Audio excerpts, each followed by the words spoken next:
Studios in Brea, California, here is the Doyledin podcast. Welcome back to Doyledin.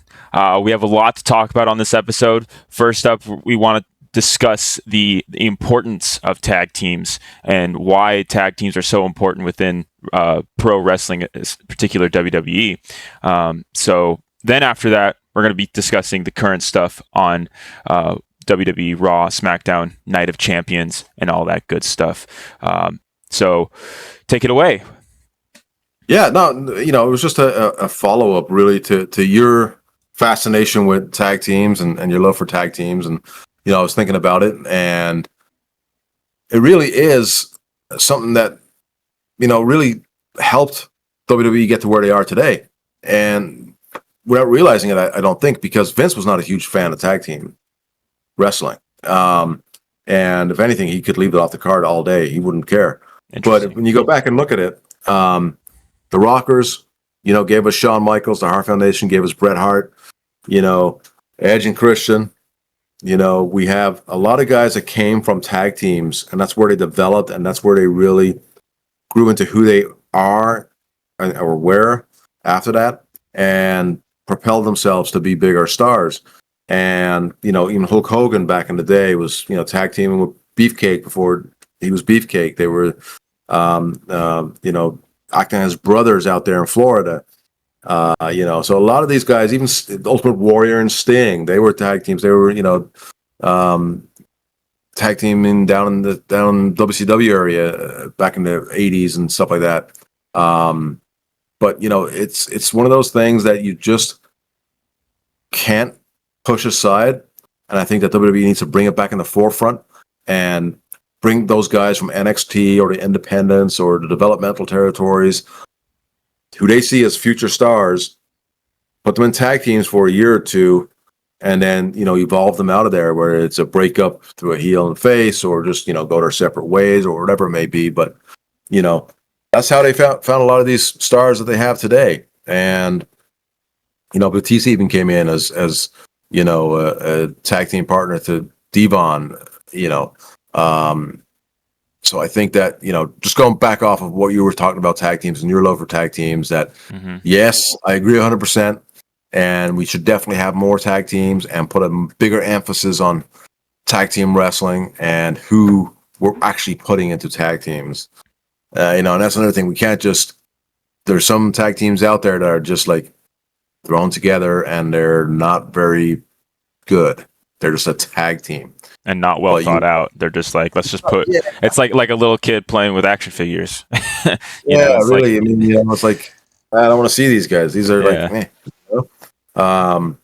But yeah, there's a lot of guys there that would benefit from being in a tag team, and I just want to drop that just before we move on to everything. But that was just my thoughts on tag team wrestling. Yeah, I feel like one of the superstars in WWE right now that would benefit from that is Penta, because just watching him in the ring, it feels like he needs some guidance. He needs some support to like work off of somebody. He has the look of a heel, but he's a face, which is in my opinion a little weird. So maybe put him onto a tag team with somebody to then eventually turn him into that heel that he already looks like, and I think he would do a fantastic job as a heel. But what you mentioned, bringing in wrestlers from NXT and put them on a tag team into Raw and SmackDown. Would you say it would be better to put him on a tag team with another NXT wrestler that you want to bring in, or somebody who's already on the Raw and SmackDown card?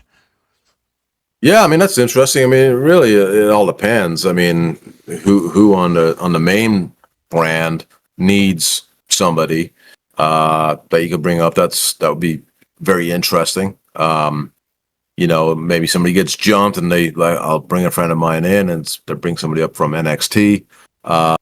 Or you could just bring up two guys who look the business and they're going to be stars in the future, kind of like what they did with the Shield. And you bring them in together and make a big deal out of them.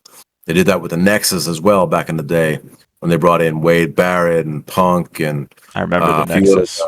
Yeah, and that got over for a bit and kind of fizzled out because they kind of screwed that one up. But yeah, it's all depends on the talent, you know.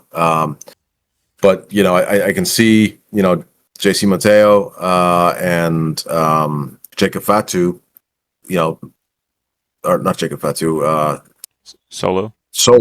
Yeah. And Bronson, not Bronson Reed, but Solo, yeah, teaming up there and acting as a tag team, you know, to go against, you know, JC or to go against Jacob Fatu. I'm getting all my Samoans mixed up right now. There's too many of them. Jacob Fatu and maybe, you know, somebody else like Jimmy Uso, you know. Yeah. But Jacob Fatu doesn't need to be in a tag team. He's already over. You know, he's doing just fine. But yeah, Solo I think is more of a tag guy than anything. They built him up in the beginning, but you could always tell he really just was not the guy. He just didn't have that look, you know, that presence when he came out. Yeah.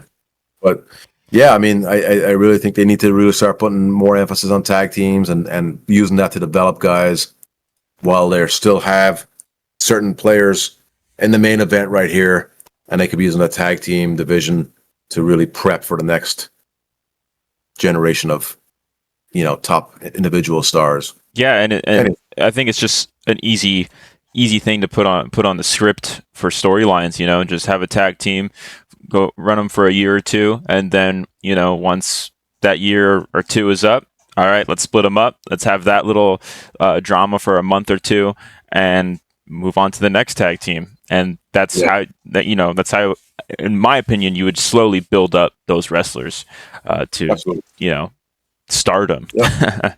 But yeah, did it all with Brett and like I said, and Sean and Marty Jannetty was probably the best one when they were such an exciting, great tag team, and then Sean just turned on Marty and threw him through the window, and that was such a huge deal, you know. And so yeah, there's a lot of situations like that where it's just that the team disintegrates and somebody turns on somebody, but it's usually done in just a great creative way that they're all different, but they all work the same. Yeah. So it's great. Yeah. I still think that is probably the oldest way of storytelling that can still work today. As you know, I just think everybody's so used to that of like, oh, it's a tag team. Eventually they're going to split up and then they're going to have a little drama. And it's so just like, let's do it. You know, if it's not broke, don't fix it. Totally agree. I mean, you look at any storyline right now in wrestling, it's been done. You just gotta do it a different way. And it's all in the execution. You know, it's always somebody turning on somebody, or, you know, I want your belt and I'm coming after you, and it's stuff like that. So it's been done before. It's just all how you do it and the execution. So yeah, speaking of storylines today, what is your take on Rollins and his crew and his band of misfits, especially speaking about this past episode of Raw? Yeah, I mean, I like what they're trying to do. I don't think Bronson Reed is a good fit. He's not terrible. And at first I wasn't going to say, I'm like, hey, give it a chance. It could be good. But, you know, I don't know. You know, I don't want to jump too ahead of myself here, going to the Night of Champions and all that, and Saturday Night's main event next month. But, you know, the one guy I can see joining them over anybody is Gunther. Yeah. And, I kind of ran this down with you, but I can see, we get, we already discussed this on the show, where Gunther, is fighting with Goldberg, and, talked about it last week. Yeah, he spears him to the outside, and, here we go, and here comes, Braun Breaker, and he spears Goldberg, and Gunther joins the team. I think Gunther is definitely a better fit than Bronson Reed, but I'm not going to say they're going to change Bronson Reed out. I don't think they are. You look at everybody else on the team, it's just kind of like, okay, different. I could not stand listening to Seth Rollins. I don't know if it's his voice or what it is, but it's like, dude, like get to the point. Like the wrestling fans know that they're just there to just enjoy the show, and then you're saying, trying to act smart of like, watch, I'm going to say a name and you guys are going to chant him. It's like, well, yeah, that's what the wrestling fans do. Like, dumb or not, like they're still going to do that because they just want to be part of the show, and they love those wrestlers that Seth Rollins was naming. And I'm just like, I don't understand the point of what Seth Rollins was trying to say. And then that I was expecting that whole moment of him just going off on the WWE universe to have somebody come out in the middle of it and just cut a promo between the two or something. But I know you can't really do that when you have Bronson and Braun in there, because they would just jump whoever's running their mouth. But I don't know. I just felt like it didn't really have any substance to it. It was just kind of we got to fill time or something. I don't know. I have no idea.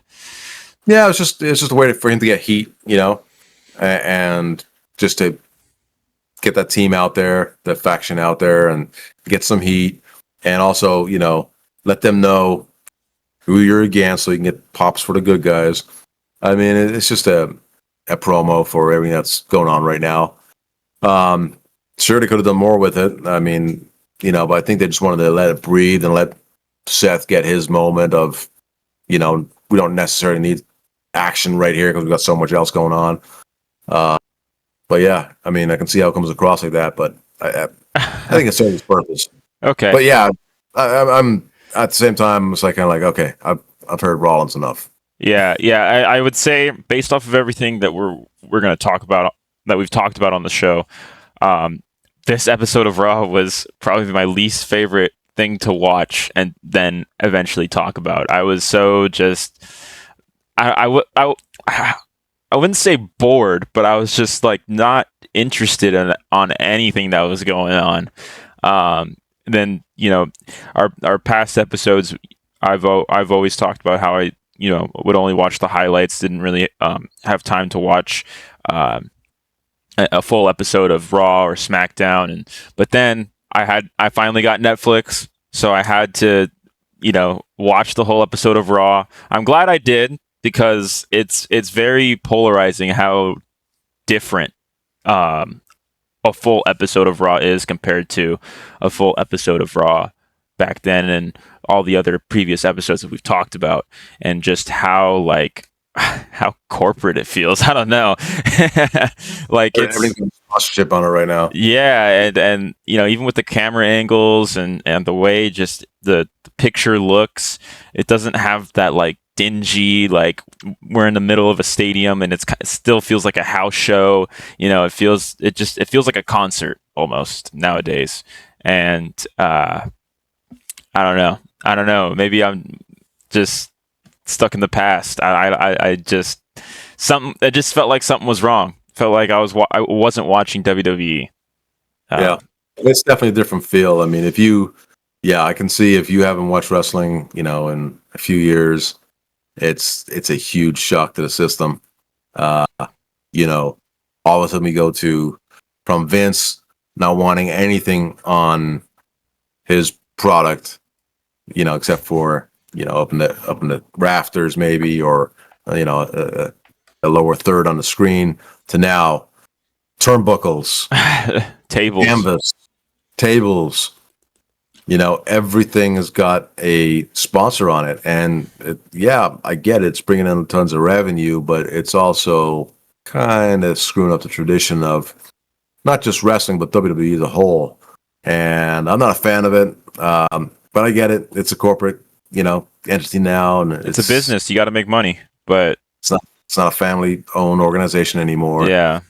And that's why I really hope that Vince can figure out how to buy it back, and he comes out and just destroys all that crap and cleans it up. Cleans it up. Yeah. But yeah. I don't know. I just feel like something was off. Something was off. what? But even the ring doesn't sound the same, and it's just I don't like the black ring. I miss the white ring and blue canvas. yeah. I mean, the black ring doesn't like. I liked when the show started. Nice white ring, nice and clean, and then as the show goes on, it gets dirtier and dirtier and dirtier, and just kind of like I don't know how to describe it in a correct way, other than just that battle has happened on that ring. Yeah. It's again, it's no longer even the same wrestling as it was 5-6 years ago. It's now just get out there and perform these stunts and come back. Yeah. And granted, not everybody's like that. I mean, we still have some great talent. I mean, some really great talent who still know how to sell, still know how to perform moves in a way that it's not going to expose the business and the history and the tradition of the industry itself.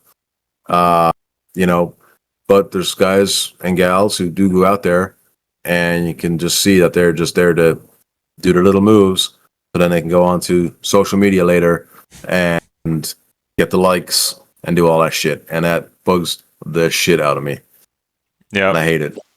So that makes me an old crudger, and I'm an old crudger, but I don't care. The time is now, old man. Yeah. I love pro wrestling. I love the history of it, and there's no need to go away from that. Save that for your fucking those speed videos, right, or whatever that is. Like that's what that is made for. Just those like 3-minute matches, and just do all that there. Yep. And you gotta separate your shit. I don't know. Like you can evolve into the future without having to lose your identity. There's no reason to shit on everything that's been done before, and I feel like they're doing that. And maybe it's not intentionally. Maybe it's just they're trying to go with the pace of the audience and how fans these days react and what they want and everything. So I don't know. Yeah, I have no idea, but yeah. So go ahead. Well, I mean, we're going to talk about SmackDown. I got a couple of notes here from SmackDown, which was it's pretty good. It was a decent show. I mean, it was a good show. Before it was the last SmackDown before they head out to Saudi Arabia. You had Stratton and Nia Jax promo, and I'm sorry, and then they're gonna have last woman standing match on SmackDown tonight when we drop this, which is Friday. But Stratton and Jax got into it, and Naomi came down. Naomi was going to cash in her Money in the Bank, but Nia Jax stopped her, and Stratton then laid both of them out with a drop kick on Naomi, who fell on top of Jax and laid them both out. Then we had Orton, Zayn, Rhodes, and Uso in the ring, and Randy, kind of gave compliments to all three of those guys, and pretty much told Sammy he's going to beat him with the RKO, which he did, and that puts Randy in the finals for the King of the Ring. Yes. And then Solo tried to get Jacob to come back and tell him he's sorry and tell him he loves him. And Jacob pretty much told him to go take a hike. Yeah. And that's when JC and Solo jumped him, but Jacob got the upper hand. And then we went into Cena and Ron Killings for the main event. And Ron Killings got the win by disqualification, which was huge for Ronnie. But then right away, out comes CM Punk. And him and Cena go at it, and Cena puts him through a table. And then Cena does his own pipe bomb, which Punk did over 10 years ago on the stage on Raw. Talking about ice cream bars. Yeah. Iconic. Triple H, all those guys. Yeah, iconic. And then, so Cena did his own, which was very well done and pretty funny when you look back at Punk's pipe bomb. and then I went off the air, and that was that for SmackDown. Man, that sounds a lot more eventful than what I watched on Raw. I wish the WWE Network was still around, because I cannot stand having to go to multiple different places to watch like WWE, to watch one thing. It's like I can't take it. It's frustrating. But I hear you. But yeah, I don't have cable. I don't know how to get the what are they called? The episodes, I guess. The reruns. That's the only word I'm thinking of. But yeah. Well, and you got to switch from your streaming of your cable or whatever it is to Netflix to go to Raw. Yeah. And Raw was decent. Okay. You know, I disagree. Well, I mean, okay, so I know you talked about like as far as the length of time. I like being on Netflix because they can go as long or as short as they want. That's a good thing, right? I felt like this one was really short. Yeah, I think it was. I think it was, considering they needed to just get the show done and get everybody over to Saudi Arabia, But they had on there. They had a little sit down segment with Goldberg, which they recorded. Yes. And then they had the Gunther promo in the ring as a retort to that. And Gunther's promo was really good. Gunther's promo was really good. The whole Goldberg and Michael Cole thing. I'm like, what is this? 60 minutes? Whoa. Yeah. What are we doing here? Is it just because like Gunther can't walk down to the ring every night, or like I don't understand? Like, what's the deal? Goldberg. He probably, or Goldberg. Yeah. Probably just recorded it in the studio and was done with it, and that was it. Collect that check. He's probably got so many dates that he's got to fulfill, and that was not one of them. Yeah. So we're off to the races here with this match for the July Saturday night's main event. What day in July is it? Saturday. This Saturday? No, it's I think it's like July 7th or something like that. Oh, okay. Or 15th. All right. Yeah. Still got some time to for other stuff to happen. They got a couple more weeks. I'm not sure if anything will happen this week with some of them being overseas, but Well, Gunther doesn't have a match in Saudi Arabia, does he? He doesn't. Yeah. So interesting. Yeah. So I'm just looking up right now to get the date for you. It's July. Oh, look at that! It gives me everything but WWE. After Superman or before Superman? Yeah, no joke. But then we had Bayley, Lyra Valkyria, and Becky Lynch, where Bayley had her match with Becky. And Lyra came out and she ended up costing Bayley the match because she just couldn't hold her emotions together. I feel like there's a joke in there, but no. Why would I? But yeah, I'm not. This is Bayley's looking good in the ring. She's really come a long way there. Becky, I like when she's working. I don't like her promos, but this was a good match. I agree.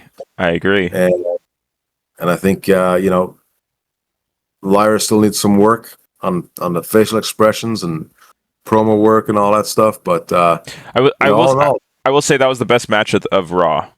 Was Becky Lynch and Bayley. That was probably the most entertaining match. I feel like Penta and Braun, that match could have been really good, but I don't know. Penta just needs more work. There's a lot of botches on his end in that match. But that high speed, high pace, can go one of two ways. It can look really freaking amazing, or it can go, ooh, shit. Okay, yeah, slow it down. but it is what it is. But Braun's looking amazing. He looks like an animal in there, and he's definitely a world champion. I would say that WrestleMania next year, he is in the main event, and he is winning the championship from whomever it is. Oh, I feel like they got to have everybody in Seth Rollins' little faction to have the belt on them. I feel like I just see it coming. Well, I think it's going to be Seth Rollins who he probably ends up fighting. You think so? You think they're going to do it that soon? I feel like this faction could stick around for a while. I think a year's, 8 to 12 months is long enough. Okay. Again, this is helping Braun get over, right? This is where he, like we talked about tag teams earlier. This is kind of his tag team, his faction, where he's getting that rub from some Seth, and he's getting the help from Paul Heyman there, which he's getting backstage as well, not just in front of the camera, because Paul is one of those guys who helps everybody. So he's getting all that experience right now, and I'm telling you, if he wins that, if it goes how I think it's going to go, where Gunther joins that faction, Seth turns on Gunther, uses Money in the Bank, takes the belt off Gunther, and then Braun realizes he can't trust Seth either, and Turnabout's fair play, and he wins the Royal Rumble, and lets Seth know, no. You told Gunther you weren't coming for it, but I'm telling you I'm coming for it.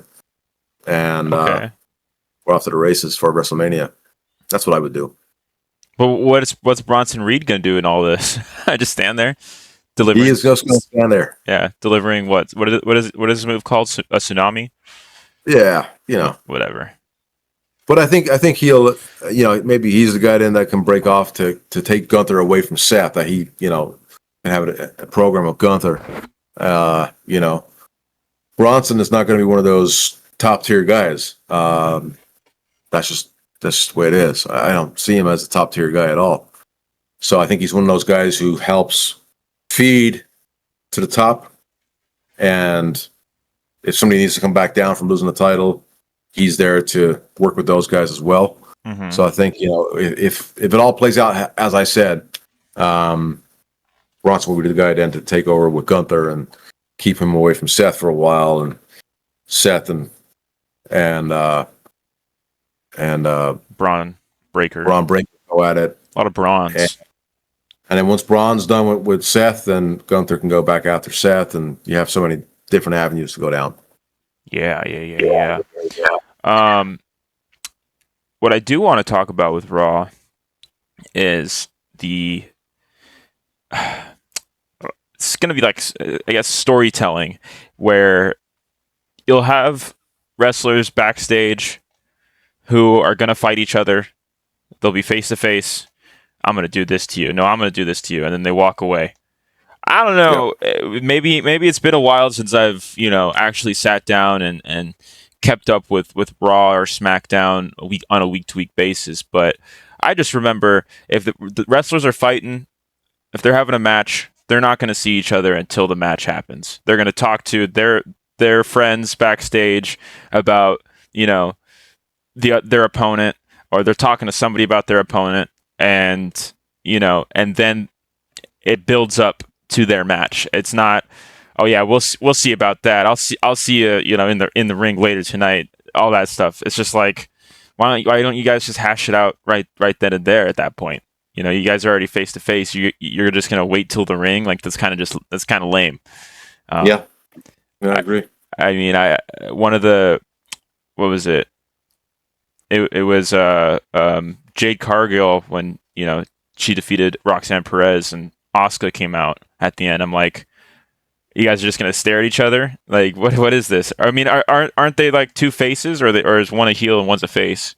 No, they're both faces. So I totally get that when two faces come out and they're kind of like, okay, because if you start attacking, you could turn one heel unintentionally. But they're going to be in the finals for the Queen of the Ring on Saturday. Yeah. But So I you got feel to like get that. there's still a way you could do it without making one get more over than the other. I feel like, I don't Well, at know. least do a pull apart. At least do a pull apart where Yes. let's go right now. Let's not wait till Saturday. And then Yes. here comes the guys to stop them and stuff like that. Now it's like, holy shit, I got to see the Queen of the Ring finals now. Yeah, the women's locker room comes out and, separates Yeah, them. Yeah, something like yeah, that. Because I just absolutely. feel like, like when Asuka came out, they just stare at each other of like, you guys aren't going to do anything. Nothing else is going to happen. All right. Yeah, See you Saturday. It's a yeah. little underwhelming. But Oh, very young. Yeah. yeah. I mean, I've seen it. Perfect example. I've seen it over the past weeks. With some of these guys, and I'll see you out there. It's like, yeah, you're right. I mean, it's well, why? Why isn't somebody jumping somebody here Yeah. and there's a pull apart you know or why is he just talking to his buddies and saying I'm going to kick his ass when I get out there and blah blah blah, and yeah, to have a heel in the face kind of interact backstage with no physicality, it's very like yeah, and it kills the momentum of what you're about to see when you go out there. So Yeah. yeah, I agree. Same thing. Yeah, same thing with that Sami Zayn Karrion Kross little backstage promo. Um, what was that? That was awful. Just all that. Well, I love Karrion. Go ahead. I love Karrion Kross. I think he's so underrated. He's trying to push Sammy to be a heel, and so that right now are kind of both faces in a way, but Sammy, I think will turn heel eventually. But they're going to have a match at Night of Champions, and I think that's actually probably going to be one of the best matches on the card. You think so? Oh, absolutely. Okay. Karrion Kross, a hell of a worker. He just haven't been given the chance yet. And Sammy, Sammy's just a talent all by himself. Not the biggest guy, but if they do want to make him a champ eventually, do you turn him heel or do you keep him face? I mean, I don't know.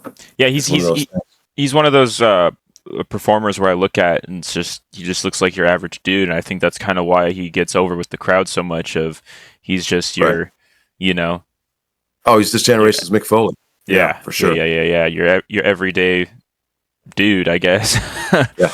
No, really. Yeah. No, and I look at him. He reminds me a lot of Mick Foley, and I think it's going to be that way once they put the belt on him. Mm-hmm. Eventually, it's going to be that underdog. Holy shit, he's finally done it, and it's going to be a huge pop. And maybe not a longevity, but it'll serve its purpose. But going back to Raw, I mean, I know we talked about Jade Cargill, and she had a match with Roxanne Perez. Holy shit, that was so bad, in my opinion. I know it's all subjective, but I just thought it was very bad. I think Jade needs a lot of work. She looks like $1 million. I mean, holy moly! Yeah, she looks. She looks really good. But I agree. A little more work. Very slow. Very. You could tell like, there's no confidence there. It doesn't seem. Some moves inside the ring look good. And the finish was strong and all that, but not for me. And no, two thanks. polar opposite builds of wrestlers too. I think that's one of the things that you brought up when you have somebody who's big and strong versus a regular person. Right. And it's just like, well, of course Jade Cargill's going to win. What's going on? She's going to squash her. With Jade Cargill, do you think she would benefit with being on a tag team? Oh, absolutely. She should be on a tag team from the beginning. Okay. Who do you think would be best for her to be on a tag team with? My gosh. Without looking at the roster, of course. Just off the top of your head. Yeah, I'm trying to remember who was involved. Again, old man brain right now. Naomi and Jade and oh my gosh, I'm drawing a blank. It's the Um, what's her name? The one chick with the long hair. Talking about her? oh, that No. narrows it down. Like it's her, like part of her gimmick. I'm trying to find her name, but Yes. Bianca Belair. Thank you. Is that who you're talking about? Absolutely. I think Yeah. Bianca and agree. Jade Cargill should be tag teaming, and that would be a great storyline. But yeah, definitely Agreed. needs some work. Agreed. Yeah, because that's also who I was thinking of. Like, oh yeah, you have Bianca Belair with Jade Cargill on a team. I think that would really benefit both of them. I mean, is Bianca Belair even still on the roster? Yeah. I don't know if she's Oh yeah, she's hurt still or on there. just Yeah. kind of taking her off to find something else for her to do. I don't know, but Yeah, she's gonna come back with a shaved head, whole new yeah, gimmick. that'd be crazy. That'd be interesting. She'll have to do what Ron Killings did. Just cut her hair live on air. Just Yeah. yeah. She's the whole truth. Yeah. Then you had the main event of Jey Uso and Cody Rhodes for the Oh my god. spot in the ring. And I'll tell you, I don't know if they're trying to make Jey Uso look as bad as possible, but every time I see him every week, I just get more and more like, what? How, number one, was he champ? I get it, he was over selling merch and all that, but when you think of a champion, like the demeanor and how they carry themselves and everything, and he just always seems like just this dejected, dude who just has zero confidence. And, there's no way I'm thinking Cody Rhodes is losing this match. Yeah. Well, I didn't need to watch this match at all. And it wasn't a great match. It was okay. But yeah, it was what it was. Cody won. Cody's in the King of Ring finals now with Randy Orton. And, Yeah, I 100% agree. You have him come out from the crowd, whatever. The crowd loves it. That's all that matters to them. I think at that point, because that crowd's going to buy the merchandise right then and there. Yeah. And then you have Cody come out, and like you said, the match was all right. Wasn't the best match, but I think what really irritated me the most was just the level of sportsmanship that they had. I was like, come on, like somebody's gotta, stiff arm the other, screw it, like this was my shot, I feel like Jay could have definitely done that, like stiff armed Cody, been like, dude, like this was my shot, fuck you, Cody. But no, it was just another thing where it's like, all right, nothing's gonna happen. Fantastic. Main event Jey Uso will not be the main event at King of the Ring or Night of Champions. Sorry. Yeah. Let's run down that whole card. Let's give our predictions for Night of Champions. I was gonna say something before, but I kind of lost my train of thought. Yeah, let's do it.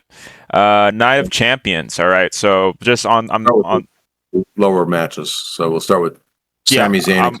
Well, I was actually gonna start with an even lower match. Asuka versus Jade Cargill, Queen of the Ring.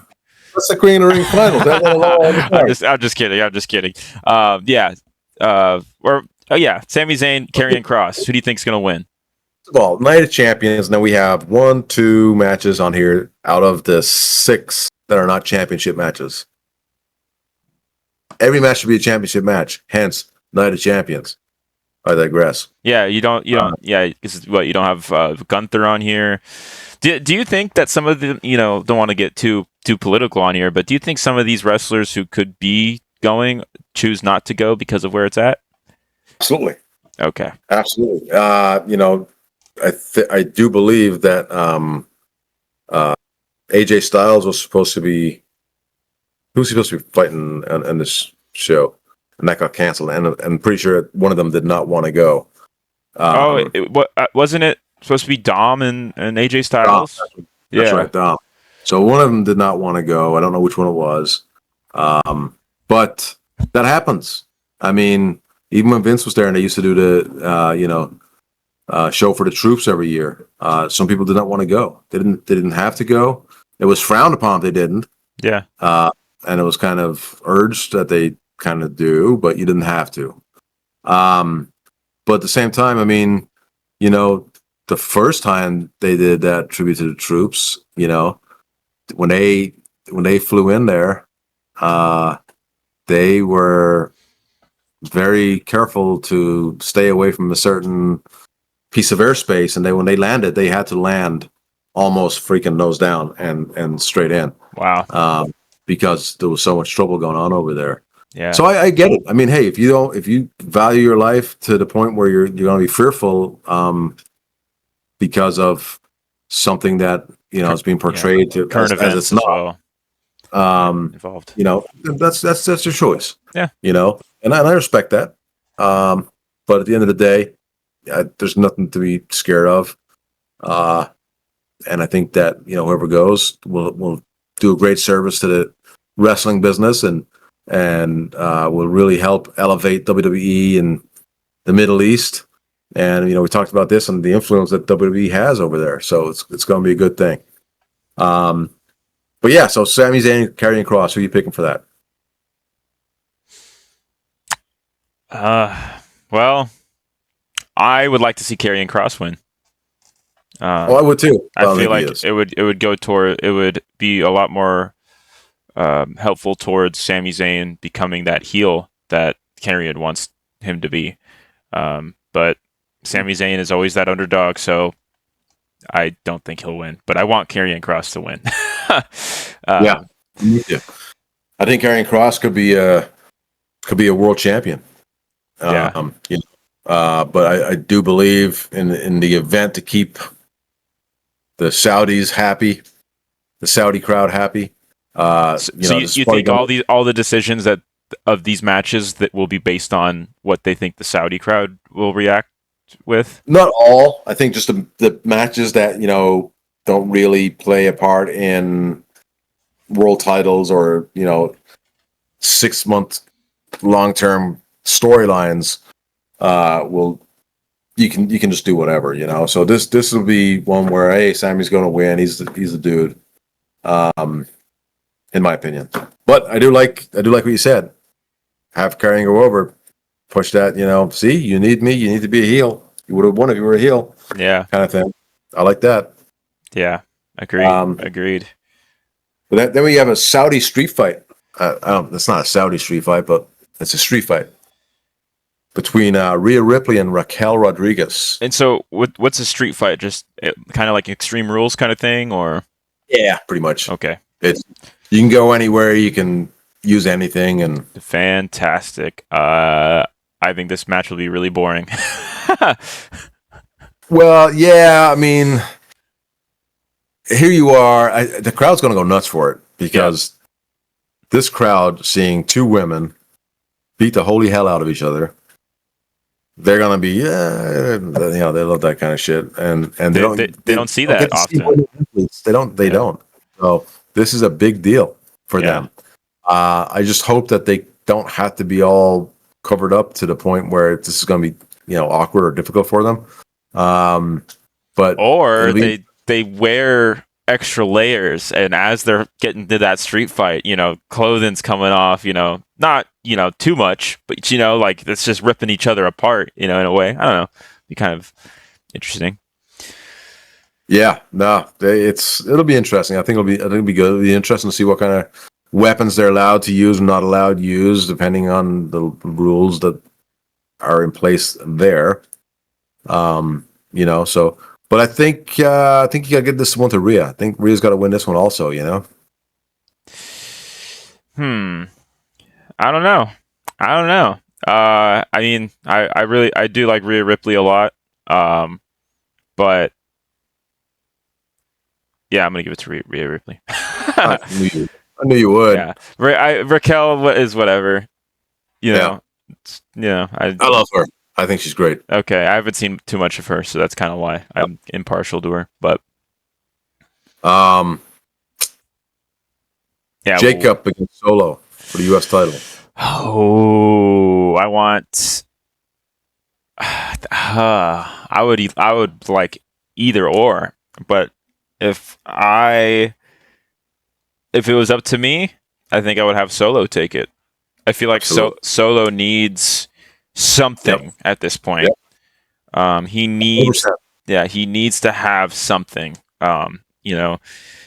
Especially with the heat of after Roman left, he was the tribal chief, and a lot of people didn't like that. And then we have Jacob turning on Solo. Solo doesn't have a win, really. He hasn't had a win for anything major, and I feel like this would be his moment.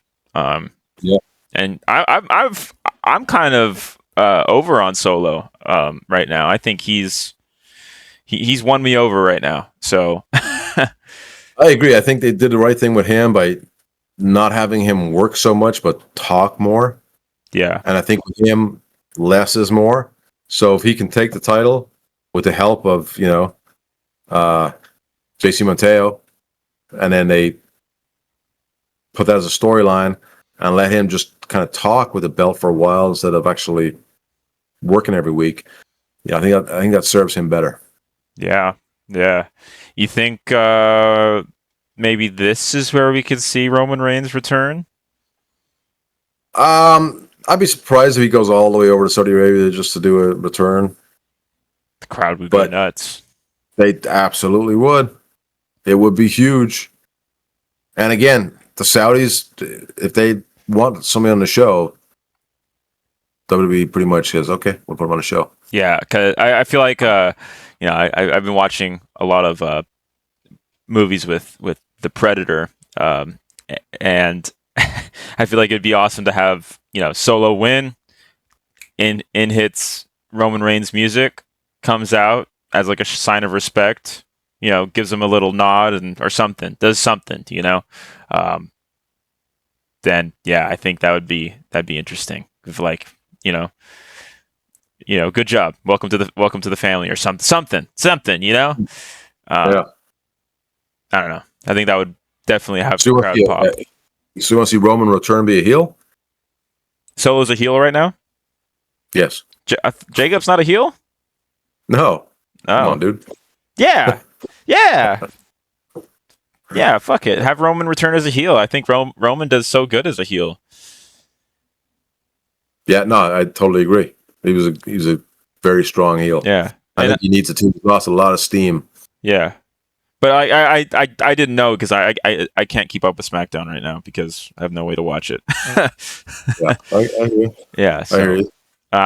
But yeah, Solo. I would really want Solo to win the belt, and let's see a little title run from him.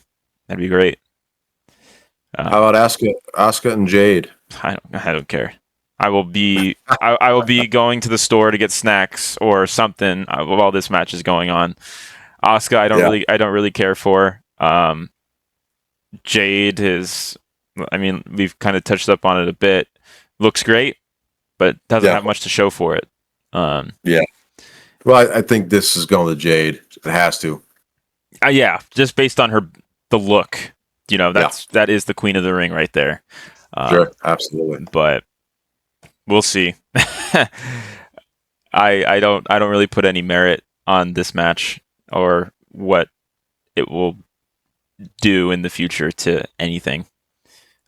Well, it's a bragging right, and it's something that somebody can kind of come after her for you, and just maybe somebody else will attack her during her coronation if they do a coronation kind of thing. I don't know. Interesting. But we'll see what happens. But I think Jade for sure has to win it, and she does have that look and everything, and she can pull off the elegance of the Queen of the Ring. But then you have the King of the Ring. So I read somewhere, and this is the internet, that Cody's heel turn is going to be coming a lot sooner than than people think. That's what Cody said. You heard that from my point. Oh yeah, well Cody said in a year or two.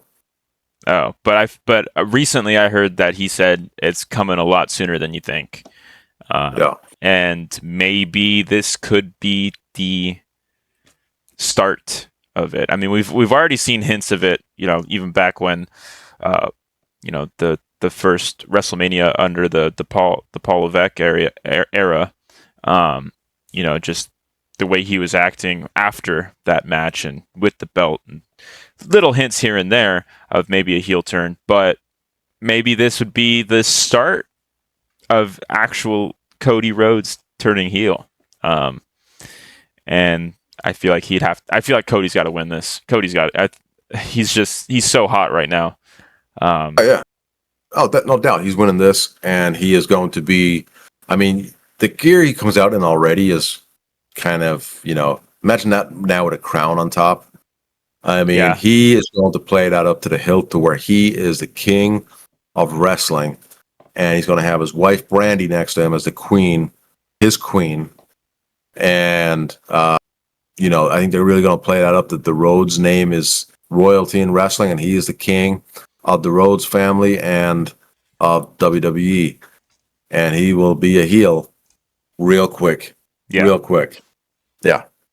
That's where I think you're going with him. And then you think he'll go right after the belt? I don't know. I don't know if he's going to go right after the belt or if that opens up a longer, run with him and Orton. Because I think the belt, you're talking about Cena's belt. Yes. I don't know. I mean, Cena's a heel. Does Cena turn back face now? Or does he actually embrace Cody and say, hey, Cody, welcome. You finally woken up like I did. You finally sold your soul. Yeah. I don't know. But I definitely see Cody winning this and turning heel real quick.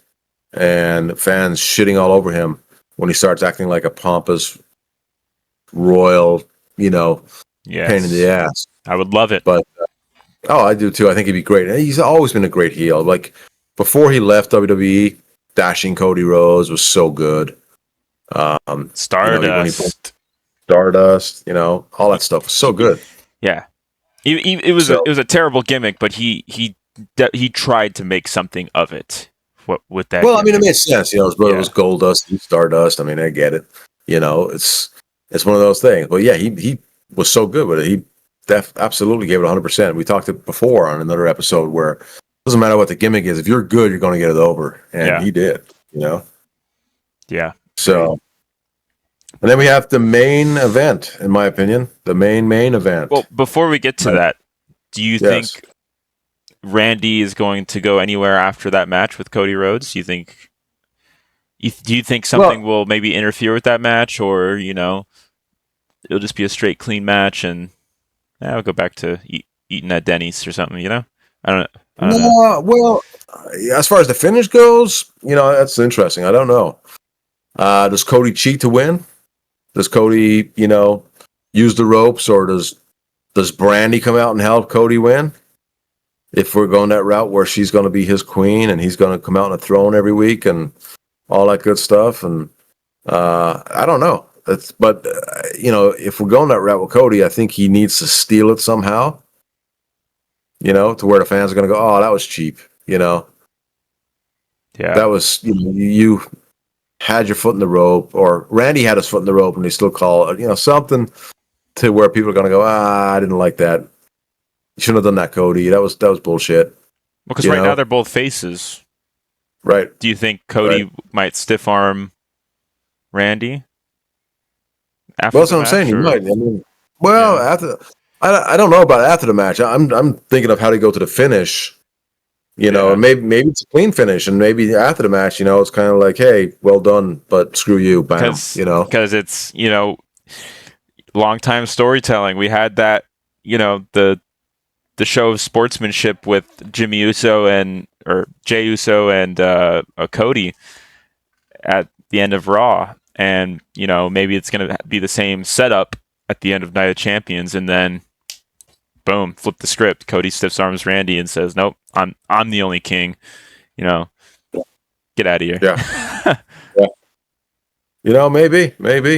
And then, the other alternative would be maybe Randy wins and Cody turns heel on him right there and then because you son of a bitch, I'm losing my mind. I've lost my title. Now I've lost the chance to be king of the ring, and he destroys the crown so that way Randy doesn't have to wear a crown. And all that good stuff. But I still think Cody's should win and be that heel. Agreed. So no matter who wins, you think Cody's going to turn heel by the end of that match? Possibly by the end of the match, or at least the next night on Raw. Okay. Yeah. The next SmackDown. Yeah, because he doesn't show up on Raw. Yeah. But yeah, it's interesting. Very interesting. Because who knows, man? Who knows what they got cooking up? I really think Cody needs to be a heel at this point. I'm kind of just, I don't know. Just you're not doing much with him other than putting him up with people who are already going to be labeled as legends in the next 5 years or so. Yeah. But anyways, so yeah, on to the main event, the John Cena versus CM Punk match for the WWE title. That's what it's called, right? WWE title? Yep. Okay, awesome. WWE Championship. There it is. WWE, the undisputed WWE Championship belt. Cena's got to win. It's the ultimate heel move for Cena to win. I'm gonna bring you to Saudi Arabia, CM Punk. I'm gonna make you eat your words for a title shot, and you're gonna lose in Saudi Arabia, the one place you didn't want to wrestle way back when at. So I just feel like it's an ultimate heel move from Cena. No, I definitely think he has to go over. I don't think he loses the belt till later in the year. But for Punk to take the belt off him, I wouldn't be mad either. I mean, it makes sense. Nope. Punk's still kind of in his prime. I mean, he really is. He's got some great matches. Tremendous on the mic still, all that good stuff. He's, Punk is where it's at. Yeah. And, for him to take it off Cena would be interesting. But then where do you go with Cena? Does he just remain heel? Does he chase it again? Or does he go for the next number 18? You think Ron Killings will come out? Maybe mess with it? I don't know. That would be interesting. But it seemed like they kind of washed their hands of that on SmackDown.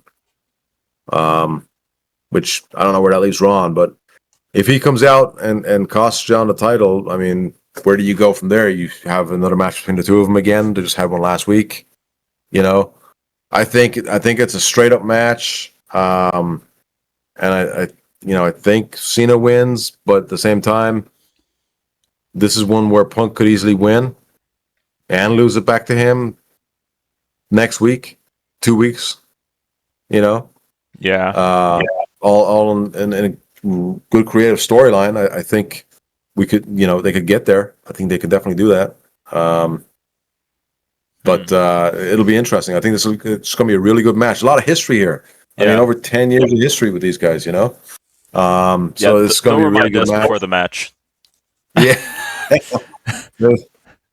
Many times. Yeah. Evening. Yes. Sponsored by whomever.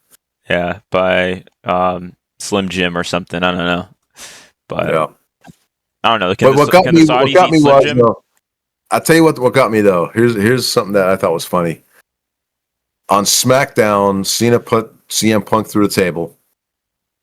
And as Cena got on the top turnbuckle and cut a 10-minute promo. I saw the highlights of this, yeah. Punk just laid there. He was done. He was moving here and there, but he couldn't get up for some reason. And then fast forward to Monday, and Rhea Ripley got put through a table. And within 60 seconds, she was backstage talking to Adam Pearce about getting a match against Raquel Rodriguez at Night of Champions. So, I don't know, they're trying to say Rhea Ripley is better than CM Punk. I don't know, but Well, continuity needs to be of some importance here. yeah. I maybe maybe it's just the fact that they needed to sponsor show Slim Jim more with CM Punk instead of Rhea Ripley because he's I don't know, maybe he's a big Slim Jim fan or something, I don't know, but yeah, I just thought, come on, I mean, how does that? Or they pull a quick one and just like, hey, CM Punk is injured, he can't go to Saudi Arabia. Yeah, he's already over there. I saw it earlier. Spoilers. All right, well, I'm wrong. Yeah, can the Saudis even eat Slim Jims, or I don't know what's in them. I don't know what they can eat. I don't know. Interesting. Yeah, because yeah, you got to have your sponsorships. I don't know if they can still sponsor those certain things over in a different country or how that works. I wouldn't. Yeah, I don't know if they'll be sponsored, if they'll have as many sponsors on the ring and stuff, or if the sponsors will be from Qatar Airlines or something like that. I don't know. Yeah. I mean, I'm looking at the thumbnail here, and there's like other stuff in the top left, top right. I don't know if that's like certain things they're promoting for that. That's like a Saudi Arabia company or whatever, but interesting. I mean, we got to see some Slim Jim tables, fireball ladders during that street fight or something. We got to see. Fireball ladders, yeah.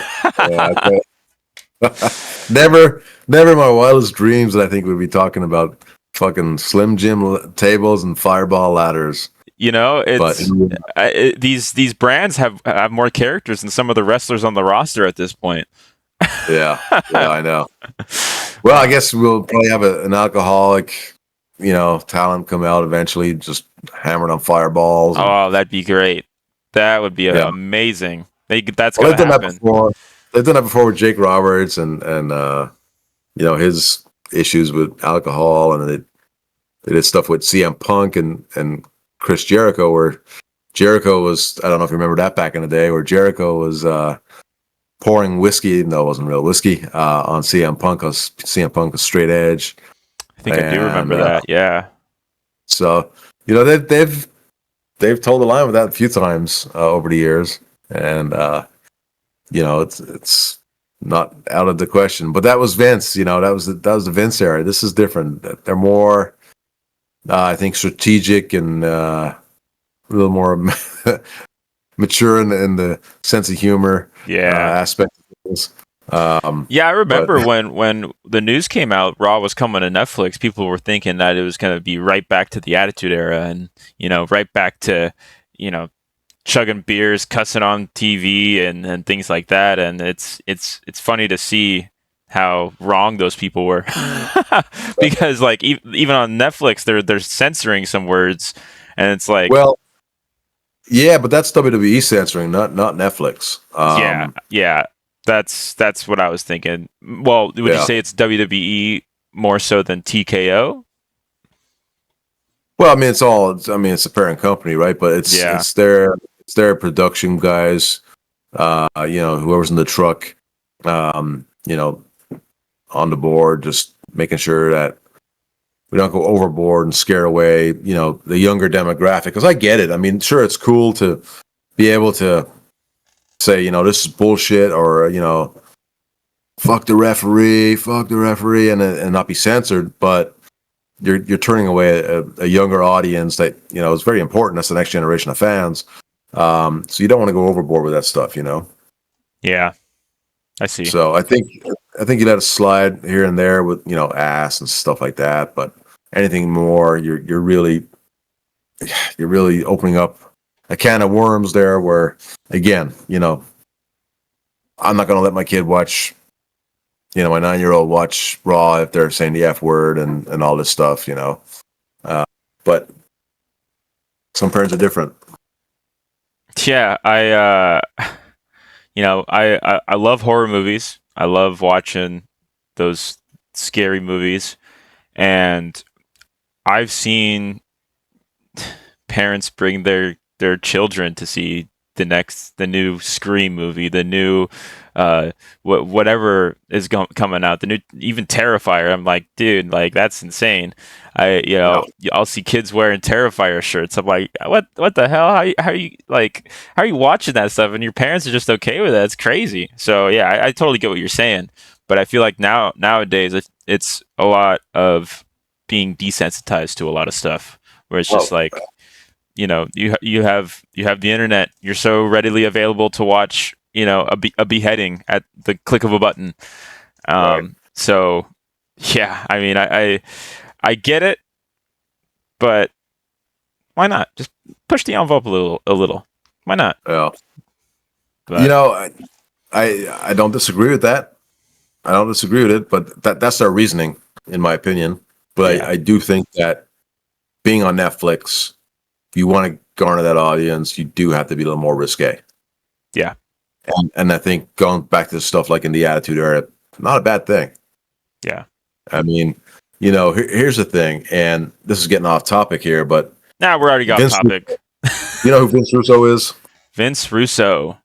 Name sounds familiar, but maybe that's just because I'm Vince thinking Russo of. was the head of creative before I got there. Don't know who this guy is. Okay, so he was the head of creative during the Attitude Era. And a lot of people give him a lot of shit because he's not your traditional wrestling guy. He wasn't from the inside the industry. He was working for the magazine at first and then got head of creative because he came up with some great ideas.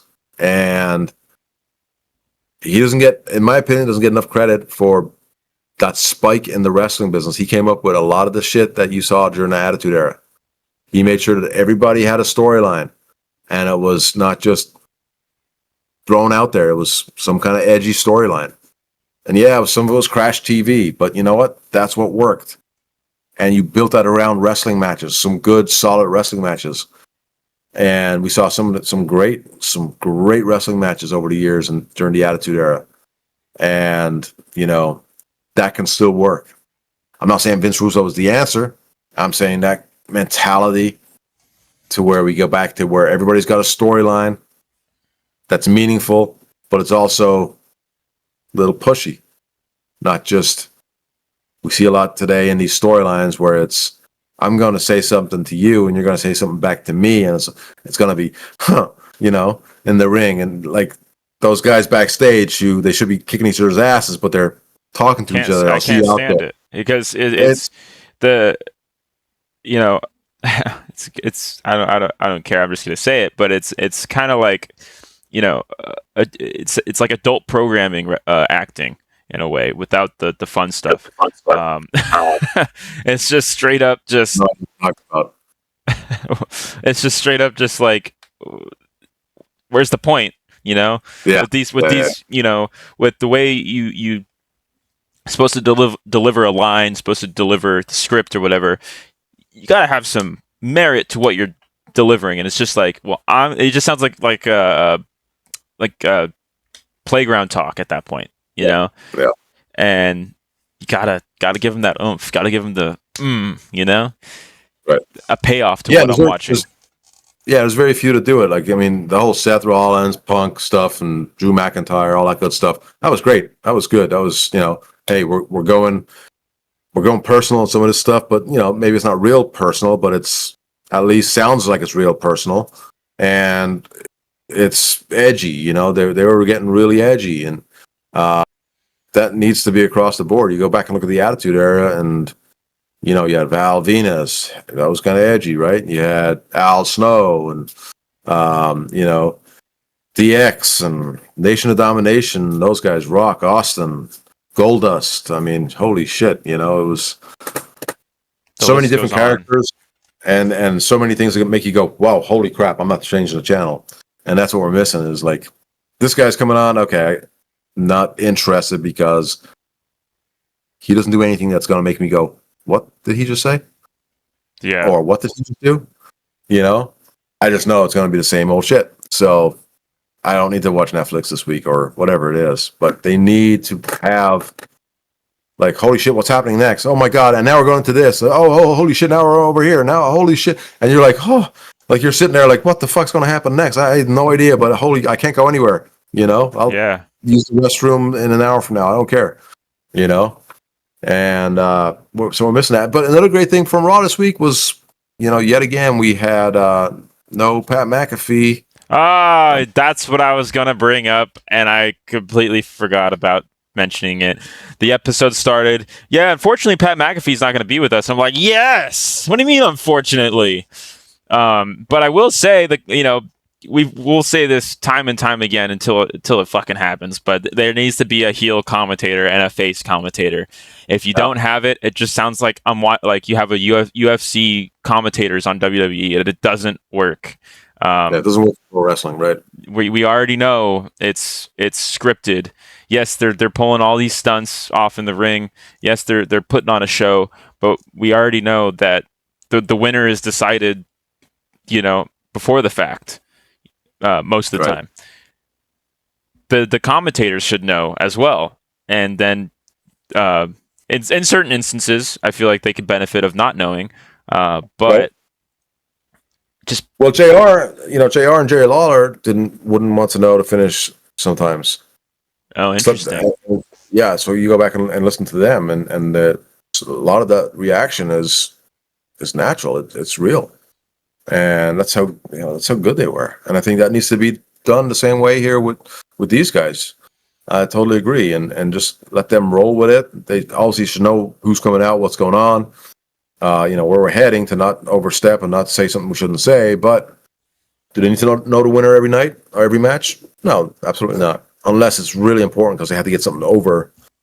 But that can be even said in the headset once that person wins. But I think that, you definitely need that heel commentator. You definitely need that face commentator. And they also don't have that energy that JR and Jerry Lawler had of just something crazy would happen. You don't even need to look at them.